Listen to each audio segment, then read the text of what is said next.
Shalom, selamat pagi anak-anak semuanya. Selamat pagi Bapak Ibu dan selamat pagi Bapak Ibu Guru. Kita akan mulai hari ini bersama dengan Tuhan. Sebelum kita mulai segala kegiatan kita, mari kita merenungkan firman Tuhan. Dan untuk itu mari kita berdoa. Terima kasih Tuhan untuk firman-Mu.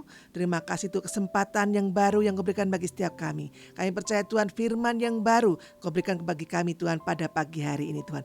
Buat kami mengerti dan memahaminya. Roh Kudus lindungi setiap kami dan berikan kami hati yang subur sehingga kami boleh mengerti firman yang Kau berikan bagi setiap kami. Bapa berotoritaslah bagi setiap kami dan berbicara lebih banyak bagi setiap kami. Terima kasih dalam nama Yesus kami mengucap syukur. Amin. Pagi ini kita akan merenungkan di dalam Markus 1 ayat 1-20 ya. Di sini diceritakan tentang seorang yang kerasukan setan atau kerasukan roh jahat dan bagaimana Tuhan Yesus melepaskan ya. Tuhan Yesus mengusir roh jahat dari orang Gerasa. Ini dengan hampir sama ceritanya ada di Matius 8 ayat 28 dan 34, juga ada di Lukas ya. Anak-anak pasti sudah mengerti ceritanya. Nah, di dalam Markus ini, Markus 5, diceritakan bagaimana Tuhan mengusir roh jahat. Yang ada adalah seorang yang dirasuki setan, dirasuki roh jahat. Bukan hanya satu tapi banyak sekali. Nah, sebelumnya kita melihat Tuhan Yesus sudah menunjukkan kuasanya, bagaimana dia berkuasa atas alam. Ya, Tuhan Yesus menghentikan badai. Ya, Tuhan menghentikan angin dan air. Tuhan Yesus adalah Tuhan kita yang berkuasa. Dan kita melihat pada saat ini Tuhan Yesus juga berkuasa atas segala macam roh. Ya, banyak perkara yang kadang-kadang terjadi karena memang itu alamiah.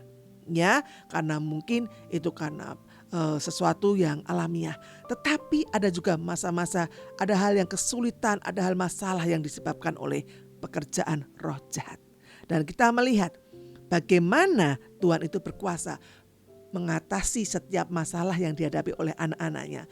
Entah masalah itu disebabkan oleh hal yang alamiah, yaitu oleh alam, ya, juga mungkin oleh bakteri dan sebagainya.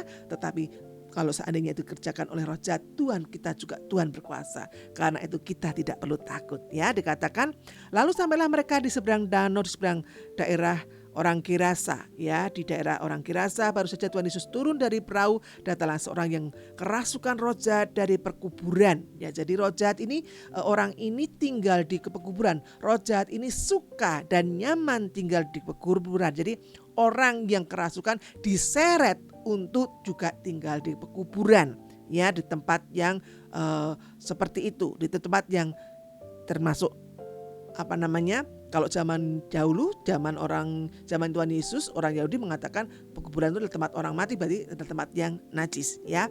Dan bukan hanya itu, orang itu diam di sana dan tidak seorang pun lagi yang sanggup mengikatnya sekalipun dengan rantai, karena sudah sering ia dibelenggu dengan dan dirantai, tetapi rantainya diputuskan dan belenggunya dimusnahkannya, sehingga tidak ada seorang pun yang cukup kuat untuk menjinakkannya. Orang ini ternyata karena dirasuk roh jahat menjadi ganas, dikatakan tidak dapat dijinakkan, menjadi ganas, menjadi sangat tidak bisa diajak bicara. Ya, orang ini menjadi menakutkan seperti itu. Siang malam ia berkeliaran di pekuburan dan di bukit-bukit sambil berteriak-teriak dan memukuli dirinya dengan batu. Inilah akibatnya. Orang yang kerasukan setan itu pasti akan dihancurkan oleh roh jahat itu. Roh jahat itu selalu berusaha untuk menghancurkan orang itu, membuat orang itu memukuli dirinya sendiri dengan batu. Tuhan Yesus itu tidak suka seperti itu. Ya, Tuhan mau manusia itu menjadi bait yang kudus, baitnya Tuhan sendiri, tidak menjadi tempat dari roh jahat. Ya, kenapa? Karena roh jahat itu berusaha menghancurkan manusia, tetapi Tuhan ingin setiap kita mengalami kemuliaan, mengalami berkat. Karena itu Tuhan Yesus meskipun melihat orang ini orang yang sangat mengerikan, orang yang sangat menakutkan, bisa menghancurkan segala sesuatu, dan dia juga orang yang tidak nyaman untuk didekati, tetapi Tuhan Yesus mendekatinya. Kenapa? Tuhan Yesus itu penuh dengan belas kasihan. Tuhan Yesus Tuhan yang baik. Kita lihat dia tidak pilih-pilih tempat. Dia lahir juga di kandang domba di palungan. Sama, dia juga melayani kepada orang ini. Meskipun orang itu orang yang dipenuhi oleh roh jahat yang banyak sekali, Tuhan lepaskan. Ya, ketika ia melihat Yesus dari jauh berlari dan mendapatkannya lalu menyembahnya dan dengan keras ia berseru, "Apa urusanmu dengan aku, hai Yesus, anak Allah yang maha tinggi? Demi Allah jangan siksa aku." Itu adalah cara dari roh jahat. Dia berusaha membujuk Tuhan Yesus. Tuhan Yesusnya dipuji-puji, anak Allah yang hidup. Tidak, Tuhan Yesus kita bukan Tuhan yang gila hormat. Tuhan tahu tujuannya. Jadi Tuhan mengatakan tetap dia akan mengusir, ya. Kemudian Tuhan katakan, karena sebelumnya Yesus mengatakan kepadanya, "Hai engkau roh jahat, keluarlah dari orang ini." Ya, Tuhan mengusirnya hanya dengan kata seperti itu. "Hai engkau roh jahat, keluarlah dari orang ini." Ya, nah, kemudian roh jahat itu ketakutan. Jadi kita lihat, kalau mungkin ya zaman dulu orang Mesir, orang mungkin dari orang yang tidak kenal Tuhan, mereka kalau mengusir begitu pakai acara upacara, pakai nari-nari, pakai macam-macam. Tuhan Yesus, kalau kita dalam nama Tuhan Yesus cukup dengan ucapan. Kenapa? Ada kuasa dalam ucapan kita. Karena itu anak-anak, kita semuanya harus sekali-kali putih katakan harus berhati-hati dalam berkata-kata. Karena apa? Tuhan berikan ada kuasa di dalam ucapan kita. Nah, ini Tuhan Yesus katakan, "Engkau keluar," langsung orang itu keluar, ya. Nah, kemudian Tuhan Yesus tanya kepada roh itu, dia katakan, "Aku ini legion, orangnya banyak," ya. Dan Tuhan roh jahat itu minta untuk tidak diusir, tetapi dia minta dipindahkan ke babi dan Tuhan mengizinkan. Mengapa Tuhan mengizinkannya? Karena Tuhan tahu belum waktunya untuk iblis itu dihancurkan, ya. Karena itu hanya diusir saja. Akan ada masanya nantinya. Jadi babi mereka diizinkan pindah ke babi dan kita lihat ketika masuk ke babi pun iblis itu tidak akan bisa membuat babi itu hidup bahagia, langsung dibuat mati. Karena itu anak-anak, kita tidak boleh ya main-main dan buka celah ya untuk roh jahat. Roh jahat itu namanya juga roh jahat, pasti akan jahat ya. Dan kita itu adalah bait Allah, bait yang kudus. Di dalam tubuh kita, di dalam hati kita sudah ada Tuhan Yesus, sudah ada Roh Kudus. Sehingga kalau begitu pasti roh jahat tidak akan bisa masuk. Percaya, roh jahat tidak akan bisa masuk. Dia akan berusaha untuk membujuk, dia berusaha untuk menggoda kita supaya kita memberikan celah. Celah dengan apa? Dengan kemarahan, dengan kata-kata yang kita tidak tepat. Tetapi segera kalau kita tahu, sadar, langsung tutup dalam nama Yesus. Aku minta ampun karena aku sudah mengatakan hal yang buruk. Aku sudah marah, saat ini aku tutup dengan darah Yesus. Aku tidak mau ada celah dalam hidupku yang akan bisa dimanfaatkan oleh roh jahat. Ya, dia tidak akan bisa menyerang kita. Dia tidak akan bisa merasuk kita karena kita milik Allah. Nah, tapi yang kita pelajari pada pagi ini adalah bagaimana Tuhan Yesus, Tuhan yang berkuasa untuk mengalahkan roh jahat seperti apapun juga dia. Entah dia sendiri, entah dia banyak, Tuhan usir. Tidak perlu pakai repot-repot, cukup dengan kata-kata saja. Karena Tuhan kita adalah Tuhan yang berkuasa. Jadi kita tidak perlu takut anak-anak ya. Kita tidak perlu takut karena Allah kita adalah Allah yang berkuasa.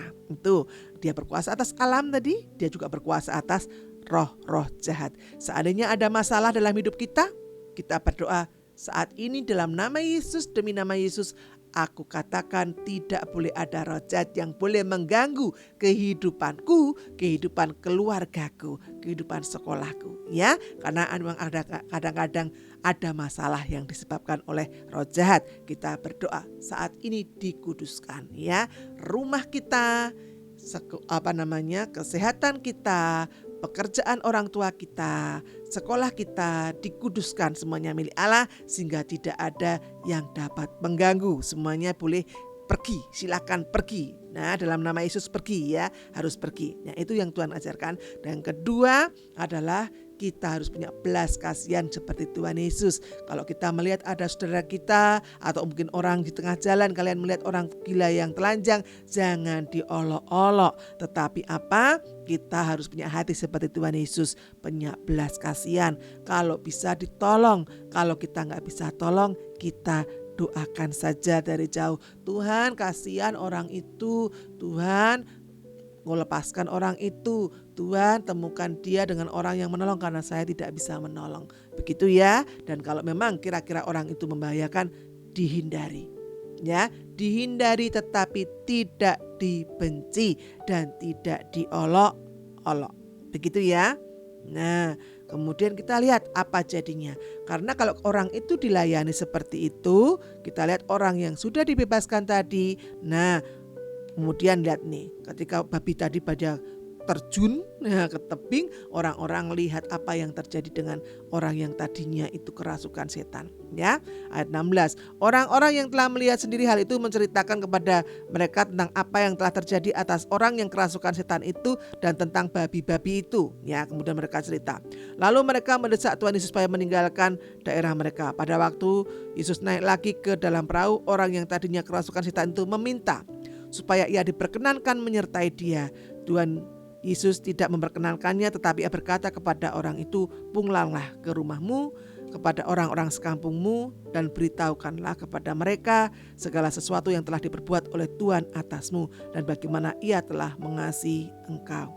Orang itu pun pergi dan mulai memberitakan di daerah Dekapolis segala apa yang telah diperbuat Yesus atas dirinya, dan mereka semua menjadi heran. Nah, kita melihat Tuhan Yesus menolong orang ini. Orang ini dipulihkan, dan bukan hanya itu, Tuhan menjadikan dia seorang misionaris yang pertama di daerah Dekapolis. Daerah Dekapolis daerah yang dikuasai oleh Romawi pada waktu itu, dan mereka kebanyakan bukan orang Yahudi. Ya, bukan orang Israel, tetapi Tuhan sudah mengutus seorang yang dulunya kerasukan, tetapi menjadi seorang yang pertama kali boleh menyampaikan kuasa Tuhan di daerah itu. Nah, kita tidak tahu apa orang itu sekarang seperti apa, besok seperti apa. Karena itu mari kita belajar bersama-sama pagi ini untuk kita menjaga hati kita, menjaga bibir kita, untuk kita tidak boleh merendahkan orang lain. Terima kasih anak-anak, mari kita berdoa. Tuhan, terima kasih untuk firman-Mu pada pagi ini. Kami belajar untuk kami percaya kepada Engkau.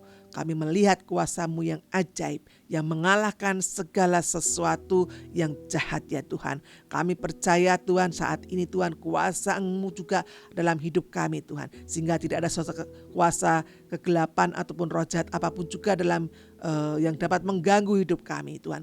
Kami tutup bungkus Tuhan hidup kami, keluarga kami, pekerjaan orang tua kami, sekolah kami Tuhan. Sehingga semuanya ditutup bungkus dengan kuasa Yesus. Tidak ada pekerjaan roh jahat yang mengambil alih, yang berusaha untuk mengganggu keluarga kami, untuk mengganggu Tuhan kesehatan dan kondisi ekonomi keluarga kami Tuhan. Kami percaya perlindungan darah Yesus Tuhan ada bagi setiap kami Tuhan. Setiap yang sakit disembuhkan Tuhan, setiap yang mengalami masalah Tuhan, tetap dalam perlindungan-Mu, dalam pertolongan-Mu Tuhan, dibebaskan di dalam nama Yesus Tuhan. Saat ini Tuhan kami juga mau Tuhan memilih hati yang lembut, yang penuh kasih seperti Engkau. Terima kasih Tuhan, kami berkati pekerjaan orang tua kami berkati Tuhan sekolah kami, dan diberkati setiap guru-guru yang ada. Di dalam nama Yesus Tuhan, kami memulai hari ini. Di dalam nama Yesus kami berdoa dan mengucap syukur. Amin. Selamat belajar anak-anak, selamat bekerja Bapak Ibu, dan selamat bekerja juga Bapak Ibu guru. Tuhan memberkati.